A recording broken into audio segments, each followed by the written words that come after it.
versus the double. Teros's axes abound for this one, but these secondary weapons are going to be very different, and they're going to set up in different ways if they opt for those team combos. So of course going into this, you got to look at the pedigree of Balthazar and Fiend. They're some of the biggest names in South America and have been for so long. Now we do know the name Rek, we do know the name Neuz. Now Rek is under the name of Nagi, but still, man, Balthazar and Fiend are such heavy hitters in South America. And the 2v1 that we saw earlier from Nagi and Neuz, honestly, I can't say anything other than it was looking really rough. There was so much team damage coming out from them. There seemed to be no coordination. They were overlapping. They do find an early KO there, which is a great way to start this. But if you're in a 2v1 and you're against Fiend, one of the best 1v2 players in the entire world, and you're not really on your stuff, you're going to run into issues. Look at that follow-up right there to get the KO. Didn't even really need to get that follow-up. You saw them both trying for different options, though. Recognizing off the downlight, not a true follow-up, but Neuz still holding the stock count, so the blue team does have the advantage despite the fact that the red team has the pedigree. The red team, by numbers, is the favorites. More and a lot of D6 down sigs coming out from Fiend. You've seen people talking about how much damage that does on Twitter. They find the KO. It's 4 stocks to 4, but the blue team is actually in the lead here. A little bit surprising, but of course that is always possible here in game 1. Blue team is just getting hits. Like, there's so few situations where the blue team is not landing a hit on one of the red team members. And again, Fiend going to get taken down to the final stocks, and now Fiend has to play very defensively as the blue team not even close to kill percent. This is an opportunity where you can just kind of run in, get a neutral heavy or anything like that. And Balthazar going to follow behind. Yep, he's in the exact same boat that Fiend is. Nagi and Neuz are finding hits all over the place. Of course, they're playing Teros, so those neutral lights are adding up damage. All of those axe hits add up so much damage. That desync, not even a problem. Nagi is not even orange yet. Oh my gosh, Neuz is just winning this axe fight. Balthazar with the recovery finally finding some ground, but goodness, just the damage is getting put out every single time. The blue team's getting like 2-3 hits for the 1 or 2 of Fiend and Balthazar. Yeah, we do see them definitely winning the axe fights, the axe v axe, so that may force Fiend and Balthazar onto different characters. Fiend sent so far almost GC side-sticking into the weapon toss, but he's able to make it back. There is a KO coming out. Okay. They get the full team wipe. It's now 2 stocks to 2, but Fiend and Balthazar are very red. Yeah, they cannot afford to get hit here. If they somehow manage to take out one of the blue team members, I'm confident in the red team's 2v1 combos, but, well, you can't do a 2v1 with one down and the other following suit. Game 1 going the way of the blue team, Nagi and Neuz. And we're seeing some kind of low damage numbers coming out from Balthazar and Fiend. You're seeing 353 and 444. They took about the same damage, 600 and 603, which means they're averaging about 200 damage before they fall, which is pretty good. But the fact that Nagi and Neuz are able to get to those damage numbers without taking too much damage themselves, without putting themselves in really risky situations, that 600 number, it's not, can't even really be looked at as a pro right now because the blue team is just playing so well. Yeah, blue team's looking real strong. Interesting note, though, for the red team is that they're not going into the same stat line, despite the fact that they're both in the same character. Fiend favoring the defense to the point where he's going to take out of his strength, whereas Balthazar favoring the strength to the point where he's going to take out of his dexterity. Interesting kind of disparity. And then on the other side, you see Neuz on the speed stance for the Teros, taking out of the dex, whereas his teammate is on the defense stance, taking out of movement speed. Now keep in mind, if you haven't noticed, Balthazar's name is twitch.tv/Balthazar. Make sure to go over there, throw him a follow if you want to see some more of his lights out gameplay. That is Balthazar with 2 Zs. 1 Z right after the other. Don't forget that. Yeah, you don't have to put the spaces in that one, though, fortunately. Starting out this game with double spears here. Maybe that'll be better for them instead of going axe v axe. They do have the damage advantage. Down sig thrown out, gonna get a soft punish from the blue team. Good avoidance from Fiend on that neutral sig, and a nice neutral sig onto Nagi. Red team could get the first stock here. Oh, big recovery though. And a big GC side signature coming out. Nice follow-up there. I don't think that side air would have ended up killing. It probably would have bounced off the stage, would have been able to recover. So adding up that little bit of extra damage can make sure that the next stomp side air actually does KO. So great follow-up there. Yeah, and you saw him even go for that recovery just in case Fiend wasn't ready for the reaction. Ground Pound will take a stock, but Neuz, again, going to immediately respond.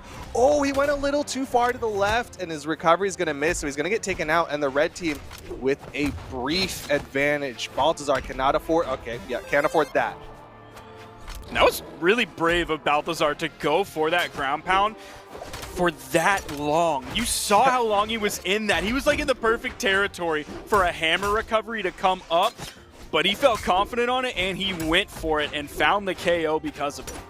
It was such a call out to just be like, I know you're going to mess this up, because that was like a perfect setup opportunity. And the Taros was definitely looking for it, but now we're down to second stocks on everyone. Nagi, the most damaged. Does have the axe in his hands, finds a nice down air onto Fiend and a gravity cancel neutral light. We could see Fiend reaching Nagi in terms of damage on this stock very soon, keeping this game very even, much more even than I would have expected. Oh, the follow-up. He tried to get the interrupt, but ended up hitting his teammate. But Nagi gonna get taken down. Again, red team, they're starting to find these follow-ups, which is really where they're coming alive, is when they're able to get those sandwiches, get those quick follow-ups. Blue team gonna get the punish. Oh my goodness, what a wake up from Neuz to launch Balthazar. A little bit of pinball going on as Fiend is taken out. It is 3 stocks to 3, but you look at Balthazar and you look at Fiend's damage. Balthazar and Neuz's damage. Neuz is very damaged, an unarmed KO coming out. Tries to go for the down air, the unarmed follow-up from Fiend. He doesn't find the connection, but damage is being put on Nagi. He's going to have to be very careful. Fiend is in the yellow. He has to be careful as well. It's crazy how much Balthazar is going for these 10-year ground pounds, but will finally get taken out by the hammer. Side air, Fiend avoiding the down signature from Neuz, and now we're down to final stocks again. Nagi a little bit more behind. He was in between both members of the blue team, too. He was avoiding a Taros signature and then a possible Taros follow-up from the other side of him. Has to be careful. Oh, the follow-up that actually sent it down. He DI'd down.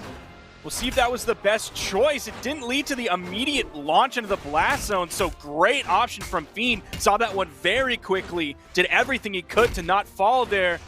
Everybody's getting close to red. Most people are in the red. Fiend is taken out of the game again. Balthazar in the 1v2 situation. Double weapon toss. First one missed, second one hits, and that is the game. A quick heads up DI to kind of eat some of that horizontal force, but man, it was just not enough to keep him alive. The blue team, when they get like red team is able to get a lot of great follow-ups to keep themselves in it. Blue team's follow-ups, when they're able to bounce someone into a Taros axe down signature, that just chunks so hard. And all of a sudden, we find ourselves moving in to game 3, where Nagi and Neuz are the ones up 2 victories in this best-of-5 set. And Fiend, one of the stars of South America, is the one trying to figure out which character to pick after just doing only 360 damage. This is a tough situation, especially because, like, Brynn is definitely one of Fiend's characters, you know what I mean? Like, Fiend has a relatively known pool. There's, like, Brynn, there's Nash, there's Hattori.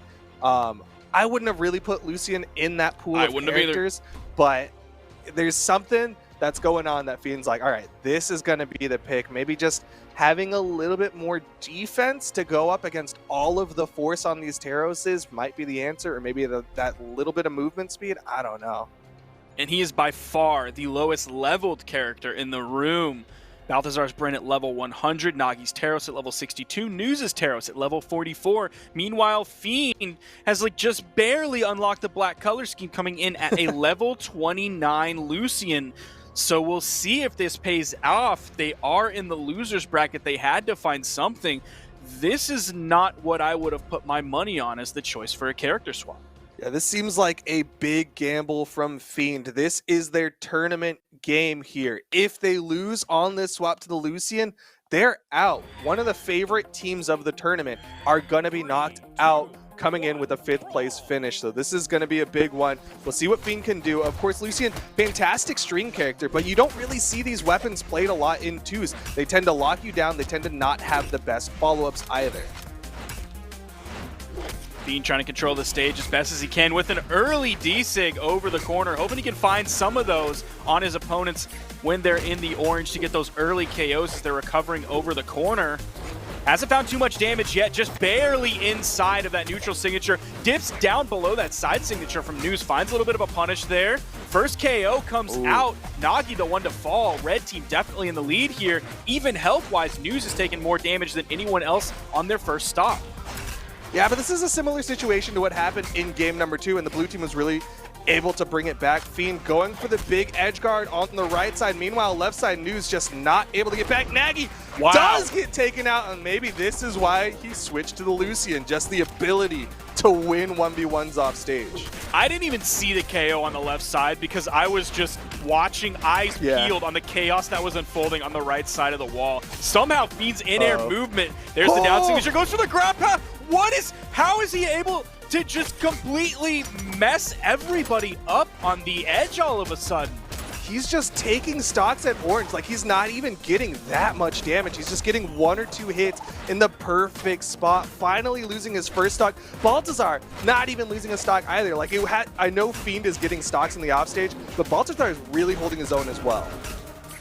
Yeah, Baltazar's just like playing, like he's just playing Brawlhalla. He's playing the normal game like a normal human being would play the game. Oh, what? Oh my gosh. Another KO for Fiend. At least that one was in like normal KO range. Right, Fiend goes in deep with the ground pound. You're crazy. Doesn't even matter. It doesn't matter. He can throw that one away. Not even worried about it. Yo, but you can't throw away too many stocks here. There's still 3 left on the red team, but if Fiend gets taken out, then it's leaving Baltazar in a 1v1, which can be a bit risky. You know, there's a little more risk than just having that extra person there. It's the D-Light into the recovery. Now, I'm checking eBay right now, and it looks like up for sale from Fiend are both Neuz's ankles and Nagi's ankles. But if you want to bid on that, make sure you read the listing because they are It could broken. be just pictures. Pictures of ankles. They are broken. He is selling them as is. They are definitely broken. Oh man, 100 damage put out from Nagi. That was just destruction from Fiend. But can he maintain it is now the question. Like, sometimes when you make that switch, that big burst, it's good for a game, and the blue team can just adjust. And now we're going to find out here in game number 4 if the swap to the Lucian is going to be it for Fiend and Baltazar to take them the distance. Yeah, we'll see what Fiend's blasters have now that he's starting off with them, because most of the last game we saw a lot of Qatar play. We did see some blasters towards the end, of course. He found some damage and he got the KO on that. Blaster's looking good so far. Of course, brings the experience in from that thatch that everybody loves. Nice side signature from Baltazar to get the KO. That killed so early. And like you were saying, yeah, Fiend has some fantastic blasters, but I was really saying like the 4 strength not really doing him any favor. Like the blue team was getting damage built up. Stock count though, slight favor to the red team. The recovery gonna even up the stock count. He's finding good damage here in the middle of the stage. He's already hit several signatures on the red team. Also just finding some standard light attack hits in that little sort of bubble that's surrounded by the soft platforms. Nagi's in trouble on the right side. Fiend actually going to clash out on that Sair. Risky ground pounds again from Baltazar, but it works out as Nagi was too busy thinking about the recovery to get the follow-up, and the KO in the team combo from Fiend and Baltazar gives them a massive lead. With that ground pound from Baltazar that was on the right side, though, you definitely saw him realizing he's going up against a hammer. Nagi might find the KO here. They got to clean up this stock onto Fiend. That hits up instead of sending down where they wanted to. But once that ground pound came through and he didn't actually find the hit, you saw Baltazar immediately back up. Huge damage, huge stock taken coming out from Fiend. He is very damaged on his second stock, but he has done so much with it. Neuz is out of the game. And what's crazy about this Fiend Lucian is, like, yes, it's doing great at taking stocks, and I don't know how it's doing in the damage department, really. The setup is fantastic, but really, it's just being this eyesore to the blue team. Like, he's just running around, and it's letting Balthazar get away with these just kind of raw side sigs in the middle of the stage, or getting away with these extra hits off the axe. Great follow-up there from Balthazar, and good follow-up from Fiend. Dips under and around. A little bit of a misplay there. They get the stock anyway. Doesn't matter. Balthazar coming through 517 damage. He only took 210. He didn't get hit hardly at all. Yeah, that's what I'm saying, though. Fiend able to just kind of be in the face of the blue team at all times, making it really hard for them to adjust. And again, Nagi relegated to 165 damage. Like, this is tough, and this is Fiend just showing that experience as one of the top players in South America to run over one of the relatively newer players in the scene. Of course, Nagi, the rebrand from Rec. Now, we did see two small wall maps being left open. It was Shipwreck and it was Apocalypse. Of course, we went to Mammoth Fortress, but the blue team left those open, possibly because they don't want to give Fiend all of that wall to recover to. Yo, they're just starting this open. That's more. That's got to be more. That's insane, because that D-Sig puts out 42. Yeah, so that's 82 each. I'm sorry. I oversimplified that. That's 82 each. Neutral 6 come out. Red team barely even touched. Absolutely insane opening. Here in Game 5, this swap to Lucian is paying off so well. It's not only letting Fiend do amazing Fiend things, it's also letting Balthazar use a different move. He can do whatever he wants. There are no repercussions to anything that Balthazar does. He's just doing down sigs on the spear. Throws out the side sig. Looks like Balthazar just trying to get that heavy damage done with the spear battle pass mission. That one doesn't exist just yet, or at least isn't on the track. But Fiend gonna get taken out? No, still able to touch the downlight ground pound. Not enough to give the blue team a stock. Side air slap from Fiend is gonna split up the blue team. Balthazar putting in work on the Neuz. Fiend still living.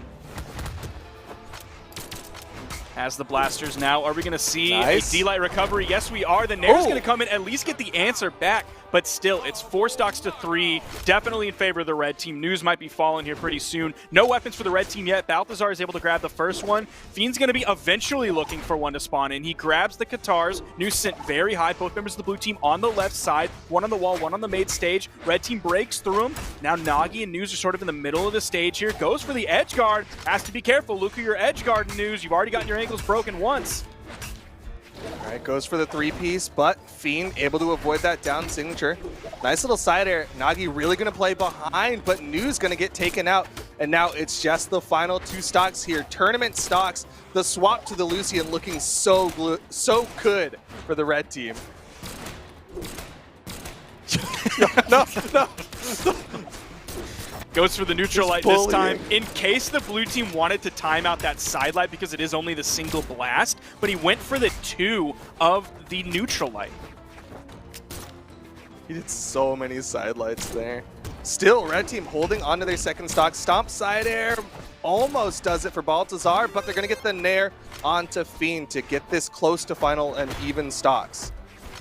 Finds the recovery to get through. Stomp side air is going to KO. They need a team combo. Kind of the most even game that we've seen since the swap over to the Lucian. It's 2 stocks to 2. Nagi might be taken out soon. Same goes for Neuz if they're not careful. D-Sig going to bounce off the stage, take off some of that momentum, so it's not going to lead immediately into a blast zone KO. Yeah, blessing that soft platform for the bounce. Goes below, goes for a Nair instead of the recovery through the soft platform. Neuz gonna eat that neutral signature. It's all left to Nagi in the 1v2, and the side air should do it. Yup, Fiend and Balthazar gonna close it out 3-2 after the amazing swap to the Lucian.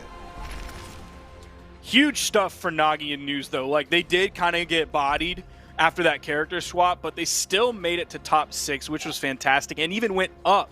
Won Game 1 and won Game 2 against Fiend and Balthazar. So that bodes very well for the rest of this year for Nagi and Neuz. I'm liking this team. I'm liking the double Taros. They still put out some good numbers, a little bit low on the damage done side, 448, 414. I want to see those high 400s, maybe those low to mid 500s, but still, man, you're going up against 2 incredibly talented players